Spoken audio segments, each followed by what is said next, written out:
Skardu trip day 4 और काफ़ी तेज़ हवाओं के बाद फाइनली आज serene morning we are having over here. और आज का हमारा प्लान ये है कि हम लोग जाएंगे मंथोका वाटरफॉल और मंथोका वाटरफॉल से थोड़ा सा आगे एक और वाटरफॉल है, खामोश वाटरफॉल। हमेशा प्लान किया है वहाँ पे जाने का, लेकिन समहाउ नहीं पॉसिबल हो सका बिकॉज थोड़ा दूर है। 3 घंटे की ड्राइव है यहाँ से। मंथोका वाटरफॉल से भी 1.5 घंटा लगता है। But we are trying to go there today as well. और जो प्रेडिक्शन है मौसम की, ऑल्दो जो वेदर फोरकास्ट है इट इज़ शोइंग के बारिश होगी, but it's still sunny over here. कुछ क्लाउड्स हैं कुछ बैकग्राउंड के एरियाज़ में, but it's not looking like के बारिश होगी आज के दिन। सो हम मूव करेंगे मंथोका वाटरफॉल की तरफ और मिलते हैं आपसे नेक्स्ट स्टॉप।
मंथोका वाटरफॉल के करीब हम लोग पहुंच चुके हैं और रास्ते में एक जगह आई विच इज़ वर्थ स्टेइंग, और यहाँ पे पिक्चर्स हमने अभी ली हैं।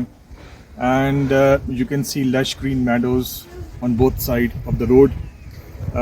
यहाँ पे आई मीन हद निगाह you can see the fields और greenish the lush green beauty we can C.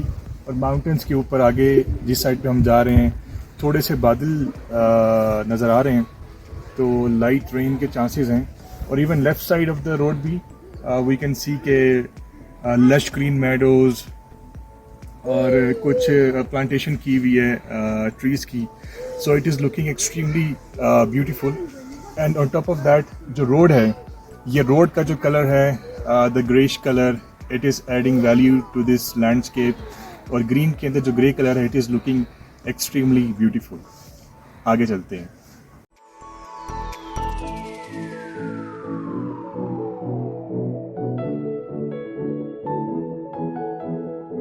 rivers of Mandoka.